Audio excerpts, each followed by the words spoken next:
তুমি টাকার খোটা দিলে? তুমি যেমন আমাকে এই সত্যিগুলো বলছো তো, যে আমি শুধু পরের ছেলে মেয়েদের দিকেই তাকিয়েছি, নিজের ছেলে মেয়েদের দিকে ঘুরেও তাকাইনি, আমিও তোমাকে তেমনি একটা সত্যি কথা মনে করিয়ে দিলাম যে এই বাড়িটা তোমার একার টাকায় তৈরি হয়নি নবারুণ।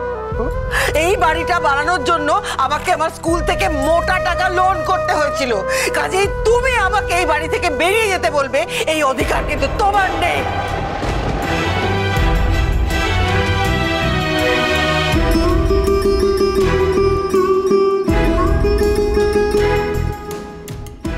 বাবা মা প্লিজ, তোমরা কেন এইসব কথা টেনে আনছো বলো তো?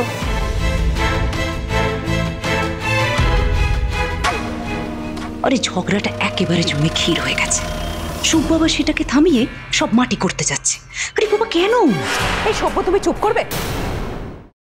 রাঙামতি, রাঙামতি, কে তোমাকে বড়দের মাঝখানে কথা বলতে বলেছে? তুমি চুপ করে থাকো। না রে অরুণ বাবু,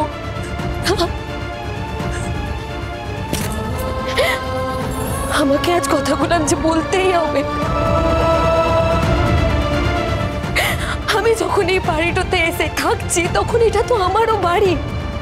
এতদিন তো আমি সেটাই ভেবে এসেছি রে। এই বাড়ির ইট কাঠ পাথরের সঙ্গে আমার মনটাও তো জুড়ে আছে। আমি হয়তো এই বাড়িটা শুধুমাত্র একজন আশ্রিতা, কিন্তু এই কথাটা আমি তোদের বলতে পারি যে এই বাড়ির প্রতিটা মানুষের লেগে যে কোনো মুহূর্তে আমি আমার জীবনটাও দিয়ে দিতে পারি। চুপ, একদম চুপ। তুই যদি কথা শুনতি তাহলে এতটা বাড়াবাড়ি হতো না। একদম ঠিক কথা বলেছো বাবা, এক্স্যাক্টলি। আগুন লাগে এখন দমকল ছাড়তে এসেছে, আর তুই যাবি তো জানা, হয়তো ভ্যানটা করছিস কেন? প্লিজ একটা কথা ভালো করে সবাই শুনে নাও, এই বাড়িটা এটা নবারুণ বোসের একার বাড়ি নয়। এই বাড়িটার পেছনে আমার ইনভেস্টমেন্ট আছে, আমার কন্ট্রিবিউশন আছে। কাজেই আমি এই বাড়ি ছেড়ে কোথাও যাব না, আর রাঙাও এই বাড়ি ছেড়ে কোথাও যাবে না।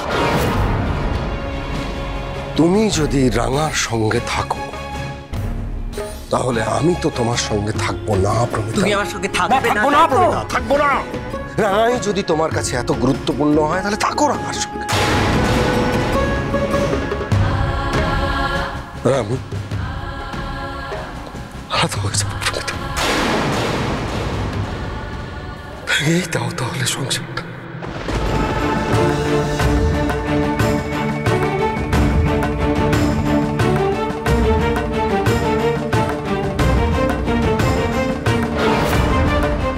রাঙামতি তীরন্দাজ সোম থেকে রবি প্রতিদিন সন্ধ্যে 7:30টায় স্টার জলসায় ও ডিজনি প্লাস হটস্টারে।